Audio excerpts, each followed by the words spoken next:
Hi, this is Annie Lepton of Boho Chic Fiber Co. Thank you for joining me for another episode of Knitting with Annie.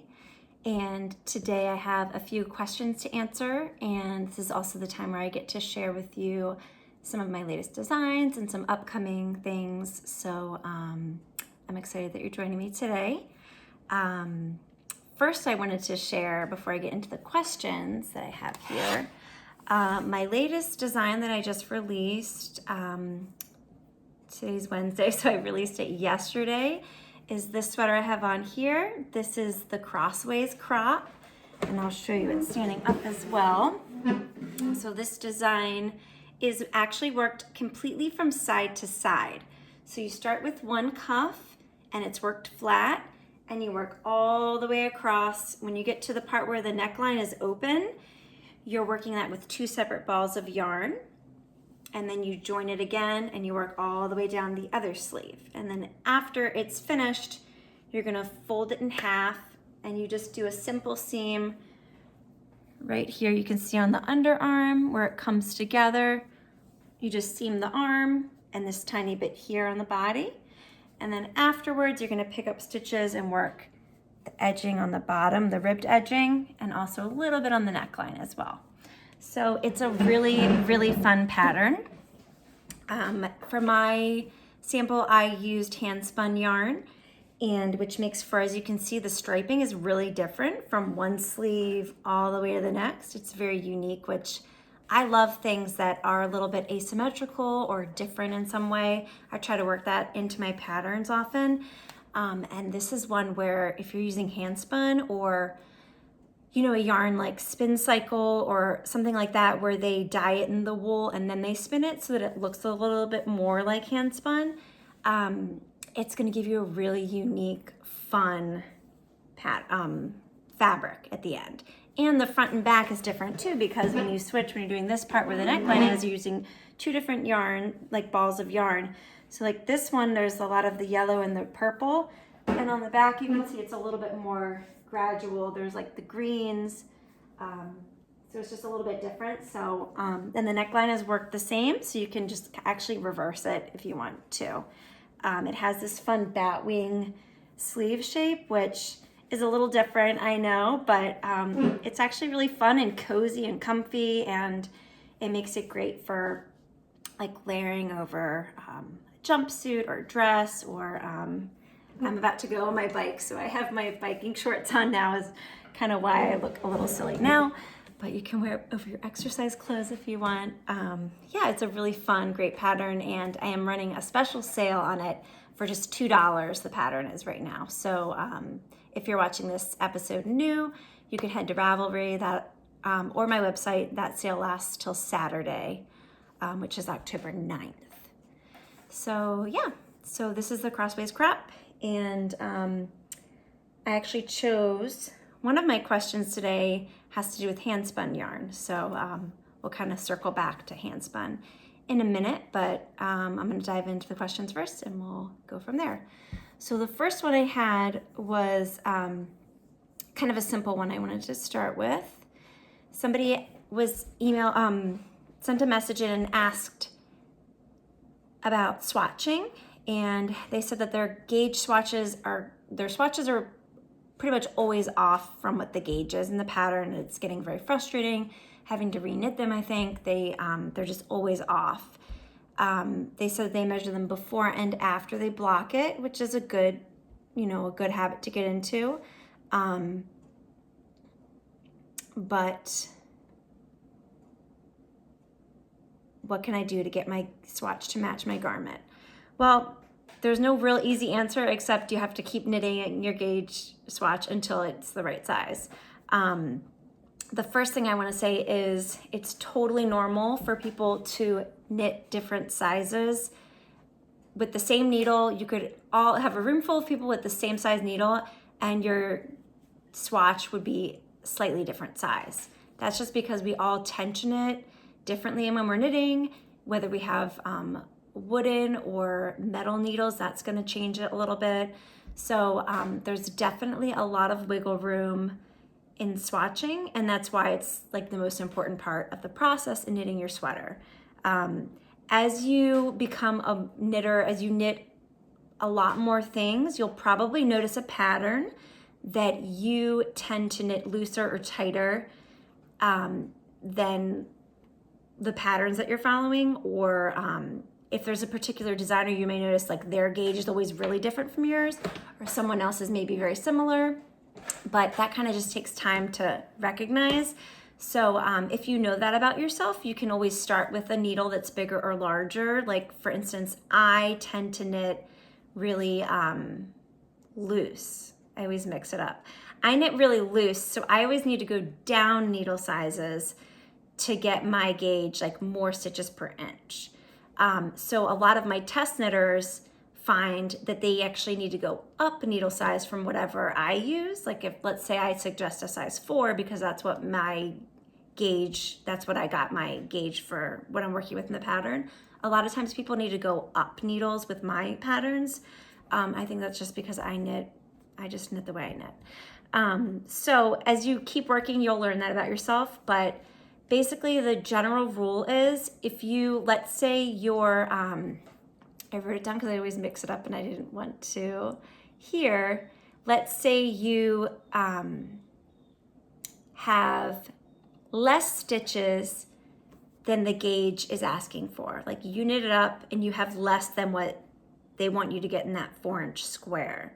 If you have less stitches, you're going to want to go down a needle size. That's going to make your stitches smaller and give you more stitches per inch. And then the opposite, if you have more stitches than what the gauge is asking, you're going to want to have you go up. So it makes sense when you're doing it. But so let's say you have more stitches, you're going to go up a needle and that'll make the stitches larger and therefore give you less stitches in your overall gauge swatch. So you just have to kind of do it. I know it's annoying and it's kind of just a bummer to have to reknit it when you're like ready for your pattern, but it's definitely worth the time. One trick that I learned is on your gauge swatch, if you're making multiple ones, a little trick is to tie, I don't know if you can see on here, I'll try to do it so you can see it behind my finger there. There's little knots. What I do is I tie a little knot for the size needle that I'm working with. So this one has 7. I typically do 7 for like worsted weight. So I know that when it's done, I used a size 7 needle for this one. And then if you need another swatch in like an 8 or something, you can just do the knots for that as well. And that way there's no confusion over, oh, you mixed them up, like which one's which.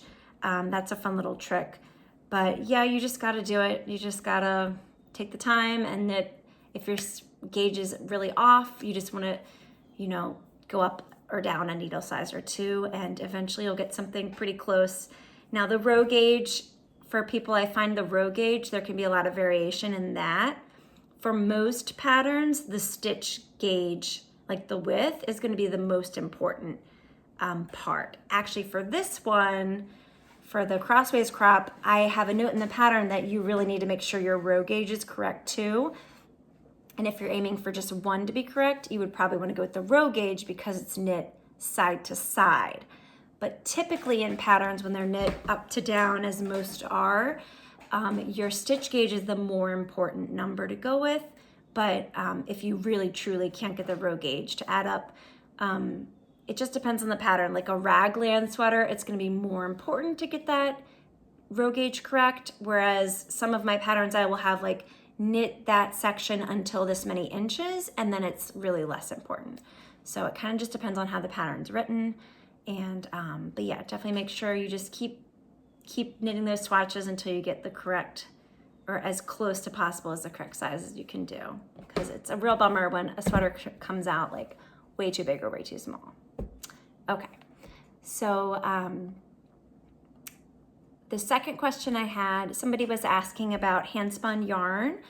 They said, you mentioned that you spin yarn. What projects have you been working with lately, and do you have favorite fibers to spin? So yeah, I've been spinning yarn since probably like 2013. My daughter was born in 2013, and I learned to spin a few months after she was born, I took a class and learned to spin. And when I first started my business, it was actually hand spun yarn that I sold. So hand spinning is like really special to me. I love it. I don't have the time I used to have. I used to spend hours, like hours a day, because that was my sole, that's when I was just getting started, and that's what I was mainly doing. Now, I really only spin in the winters mostly. I just have a hard time finding the time to do it. I find that I feel guilty when I'm doing like a craft that's not knitting, because it's not if it's not directly relating to like work, I just find I feel guilty and have a hard time doing it, which I don't think is healthy. And it's definitely something I want to work on, because we all need some crafting and like hobby time that's not directly related to work. So yeah, sometimes I put them into patterns like this. This sweater, I spun this up and it's kind of sat on my shelf for like 6 or 8 months, maybe even more. And then I finally had the right pattern for it. Other times I'll give it away if it's not something I can use, or I've knit things for the kids or myself, like hats and things before, just to use it up. But yeah, I don't do it too often, but my latest, I dropped one of them on the floor, hold on. My latest spinning project was, I did a few skeins of, was Cormo top that I got, and I'll show you up close a little bit. So this is, it's pretty thin. I think it's it's probably like a fingering weight, I'd say. Fingering to sport, because I'm not like perfectly consistent in my spinning, but it was really thin because I actually did a 3-ply instead of a 2-ply. So it produces kind of a rounder yarn than just a 2-ply would. See, I can't get it to focus very well, but yeah, but so this, there's a lot of yardage in these. So I've been kind of saving them for a project that has a little bit more stitch definition or something in it, because it has that rounder yarn. It's gonna show stitch patterns better than like this one that was a 2-ply. This is also very busy with the color, so it wouldn't work great with the stitch pattern, but these ones will be great for something like maybe cabling or some kind of texture pattern. So I've been kind of waiting to use these. This is Cormo wool, very soft and squishy. If I had to pick a favorite fiber, I have like a few favorites, but I love Cormo and Rambouillet are two very short staple fibers, which means the length of the fiber is very short and they're very, very soft. Spinning wise, it's a very short draft that you're doing because the staple is so short. So you're kind of like doing a lot of this with your fingers, and it's not quite as relaxing, but it feels so nice when you wear it. And it just plumps up, like when you, Targi is the other fiber I find that I really like that does this too, is you'll spin it, you'll soak it, and then when it dries, it like shrinks up because it fluffs up so much and makes it very squishy, which I really like, a squishy, bouncy yarn. Those fibers are great for that. I also, kind of the opposite of that is the longer staple fibers.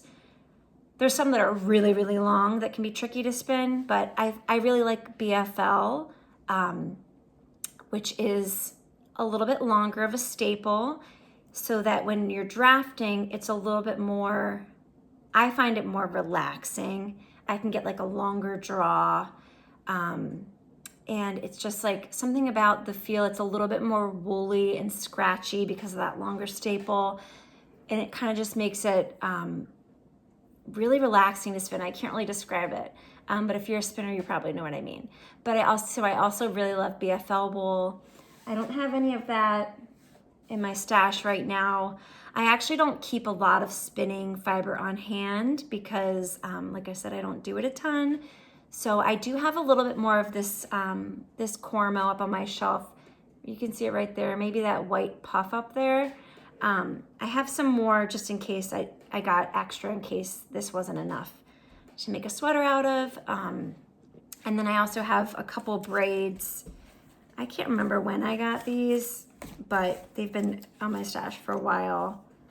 I have 2 of these. They're Malabrigo Noob. It's just a merino and it's superwash, so it is very slippery. When you spin superwash, it's very slippery to spin, so it's a little bit tricky. The colors are going to be amazing because it's superwash, but it is a little bit trickier to spin. So maybe I'll just do like something a little bit thicker, because when you're doing really fine yarns, it can be tricky to do something that's a short staple and slippery. So I'll probably do something a little thicker with these. Yeah, that's all I have in my stash right now. These ones and a little bit of the Cormo. I used to have a ton of fiber. Actually, you know what? I do have more. I have solid color merino yarns like for blending with my drum carder. Like I did with this one, I just chose like, I think there's like 4 or 5 different colors, and I blended up bats on my drum carder and then kind of spun it from there. So there's sections of colors that overlap. And if you were to look closely at the ply, some of the plies have 2 ply that are the same color and some they're different colors, and it gives this kind of marled look. So I do have some solid fiber that someday I will blend up and spin. I just haven't got to it yet. So yeah, so that's a little bit about spinning. I'm always happy to share more as I do more projects with spinning, and I can share more about my wheel and stuff if people are interested at some point. But that's basically what I've been doing lately with spinning. And I do have one more question. Sorry, one second. Okay. Someone was saying it took them a long time to master tensioning yarn correctly in their knitting so that their stitches were even, because they were struggling, I think, with some big and some small stitches with tensioning. So they're wondering, what mistakes have I made in my knitting journey that I wanted to share about? So I have made a lot of mistakes, as any knitter I think does. When you're learning a new skill, it's just totally easy to, it takes time to master whatever art you're working on. So, and I don't think I've mastered knitting yet either, by the way.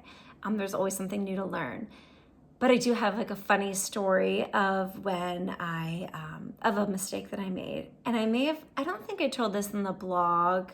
I have told a lot of people this, but I think probably just in teaching classes. I don't know that I've mentioned it in the blog yet. So this is a funny one. So I was a self-taught knitter, and I followed books to learn how to knit in high school. I took some time kind of away from knitting in college. I did a little bit here and there, but I think I had forgotten the exactly how to do it correctly. So I kind of just figured it out again on my own. And I don't think I looked up like how to do the knit and purl stitches correctly. So I never knew what was going on with my knitting. I think I thought that my tensioning was off because my stitches looked a little like wonky and funny, and I just couldn't figure out why.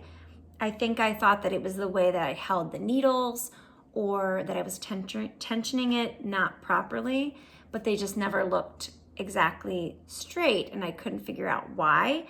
But I just kept knitting that way for like years.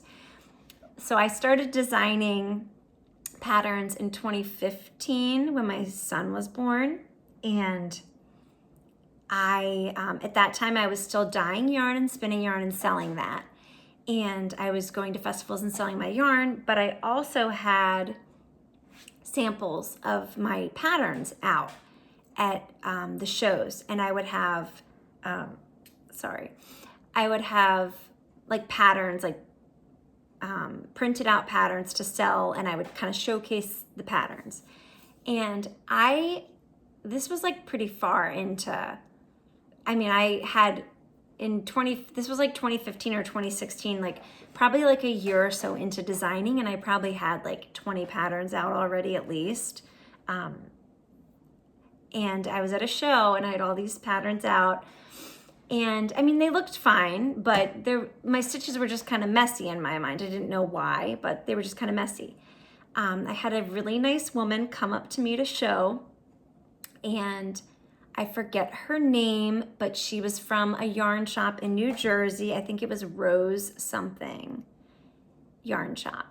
And she came up to me and she was chatting with me, and she was very friendly and kind. And she was like, I just want to let you know, because I see this a lot with my knitting students. And, she was trying to be kind. Like, she was like, your work is really great. And, I'm excited to see where your career goes and where your designs go.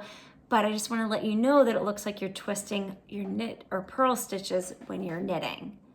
And I said, what? What are you talking about? And she said, yeah, I can see on your knitting that your stitches are all twisted. And so I said, oh my gosh, like I was super embarrassed. Like, I'm a designer, like I'm supposed to know knitting and everything. But apparently I'd been twisting my knit stitches. So she actually stayed with me for a few minutes. She watched me knit and purl a row. She said that usually she sees it with people when they purl, they kind of twist them. But for some reason, when I was knitting, I guess, through the back loop. And I didn't know. I just thought that's what a knit stitch was. So all my knit stitches were twisted, and then my purls were regular. So like my knitting just looked so funny. It was with every pattern. It was in the middle of cables. It was in everything. So she watched me knit and purl, and she was like, that's it. You have to knit this way. And so at first I was so grateful to her. But at first I was like, I'm not changing my style, which is the most ridiculous thing in the world. I still kind of had this thought that like, well, it's just the way I do it, which is ridiculous. And especially as a designer. So I just had to stop what I was doing, slow down, and fix my knitting. I think I finished that project I was on because I didn't want it to look different.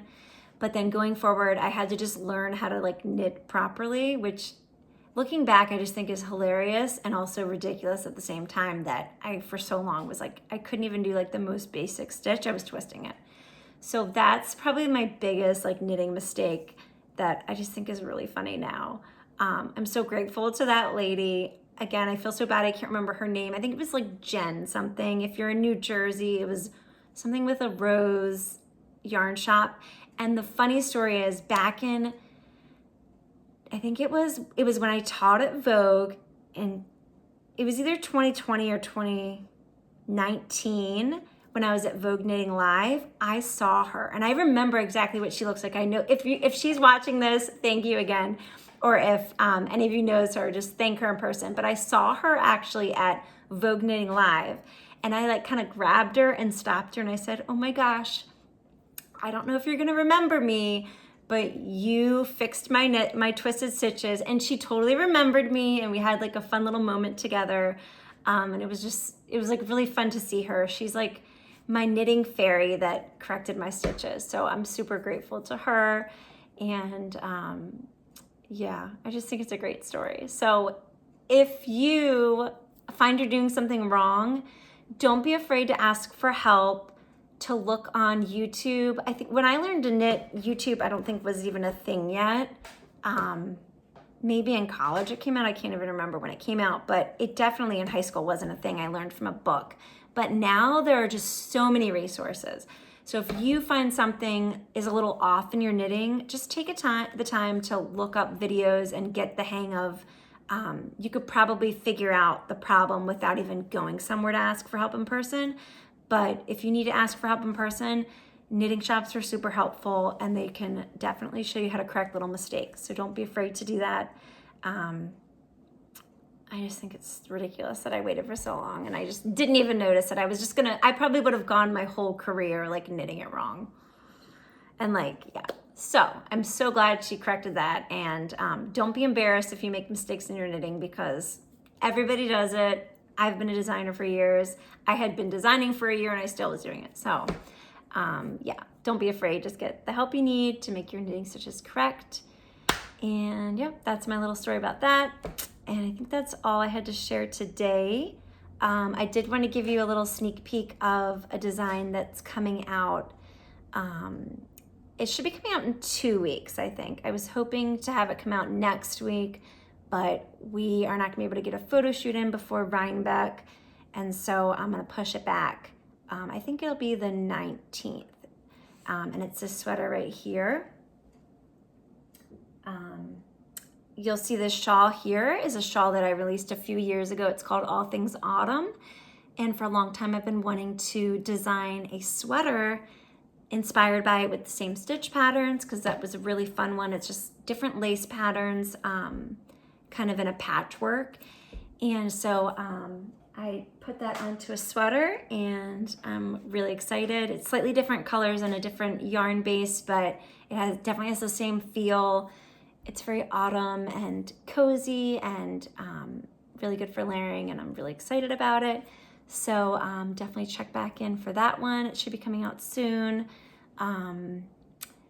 Yeah, I hope to do another episode next week before Rhinebeck, but if it gets crazy, I might have to wait till I get back.